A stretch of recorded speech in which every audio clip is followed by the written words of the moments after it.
আমি পদ্মজা। পর্ব ১। ফাহিমা ক্লান্ত হয়ে ধপ করে ফ্লোরে বসে পড়ল। হাত থেকে লাথি পড়ে গিয়ে মৃদু আওয়াজ তোলে। তার শরীর ঘেমে একাকার। কপালের বিন্দু বিন্দু ঘাম হাতের তালু দিয়ে মুছে বার কয়েক জোরে জোরে নিঃশ্বাস ফেলল। এরপর চোখ তুলে সামনে তাকালো। রিমান্ডে কোনো পুরুষই টিকতে পারে না, সেখানে একটি মেয়ে আজ 4 দিন ধরে রিমান্ডে। তার সামনে চেয়ারে বাঁধা অবস্থায় ঘুমোচ্ছে। 4 দিনে একবারও মুখ দিয়ে টু শব্দটি করল না। শারীরিক মানসিক কত নির্যাতন করা হয়েছে, তবুও ব্যথা আর্তনাদ অবধি করেনি।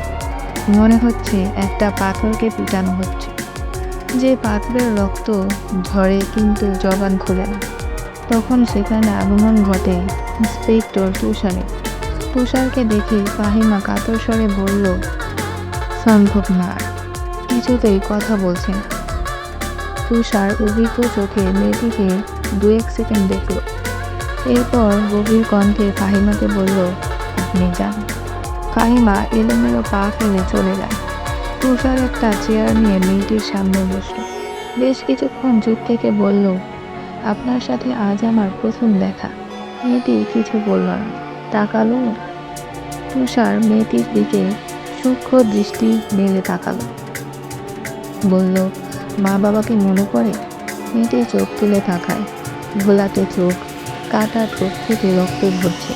চোখের চারপাশ গাঢ় কালো, চোখ দুটি লাল। মুখের এমন রং রিমান্ডে আসা সব আসামির হয়।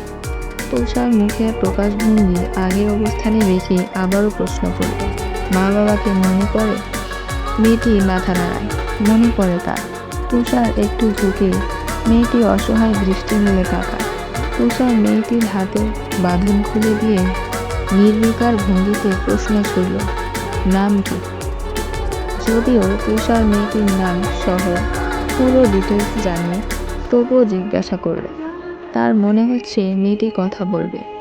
সত্যি তাই হলো। ভরাক্রান্ত কণ্ঠে নিজের নাম উচ্চারণ করল, পদ্ম। আমি আমি পদ্মজা। পদ্মজা হেলে পড়ে তুষারের উপর। তুষার দ্রুত ধরে ফেলল। উঁচু কণ্ঠে ফাহিমাকে ডাকল, মিস ফাহিমা, দ্রুত এদিকে আসুন। ফাহিমা সহ আরো 2 জন দ্রুত পায়ে ছুটে আসলো।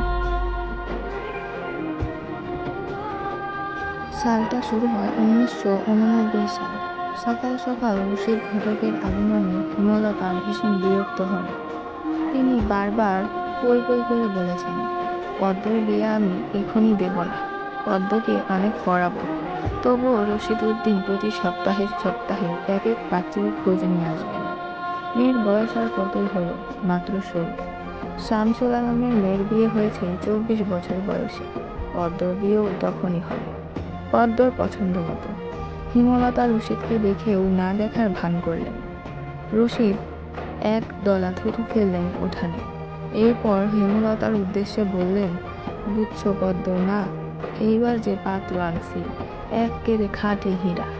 হেমলতা বিরক্ত ভরা কণ্ঠে জবাব দিলেন, আমি আমার মেয়ের জন্য পাত্র চাই, তবুও বারবার কেন আসেন আপনি?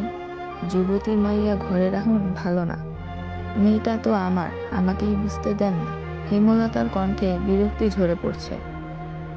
রশিদ অনেক চেষ্টা করেও সুবিধা করতে পারলেন না। ব্যর্থ থমথমে মুখ নিয়ে সড়কে পা রাখেন। প্রতিদিনই কোনো না কোনো পাত্রপক্ষ এসে হাতে টাকা গুঁজে দিয়ে বলবে, মসজিদের বড় সিঁড়িডারে চাই। রশিদ নিজে নিজে বিড়বিড় করে আওড়ান, গ্রামে কি আর ছেড়ি নাই? একটা ছেড়িরে কেন সবার চোখে পড়তে হইব? চাইলে কি সব পাওন যায়?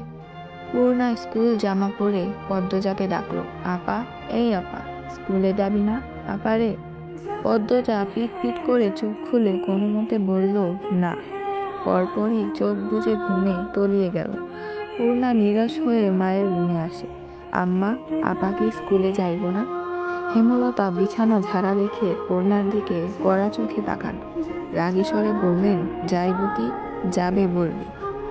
পূর্ণা মাথা নত করে ফেলল।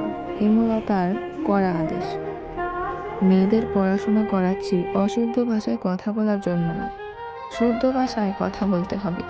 পূর্ণাকে মাথা নত করতে দেখে হেমলতা তৃপ্তি পান। তার মেয়েগুলো মান্যতা চিনে খুবই অনুগত। তিনি বিছানা ঝাড়তে ঝাড়তে বললেন, পদ্মর শরীর ভালো না, সারা রাত পেটে ব্যথা কাঁপছে, থাকুক মা। পূর্ণার কিশোরী মন বুঝে যায় পদ্ম যা কিসের ব্যথায় কেঁদেছে। সেই রাতে নানা বাড়ি ছিল বলে জানতো না, ভোরেই চলে এসেছে। নানা বাড়ি হেঁটে যেতে 5 মিনিট লাগে। পূর্ণাকে চুপচাপ দাঁড়িয়ে থাকতে দেখে হেমলতা বললেন, তুই যা, মাথা নিচু করে যাবি, মাথা নিচু করে আসবি। আচ্ছা আম্মা। পূর্ণা রুমে এসে আয়নার সামনে দাঁড়ালো, নিজেকে খুঁটিয়ে খুঁটিয়ে দেখলো।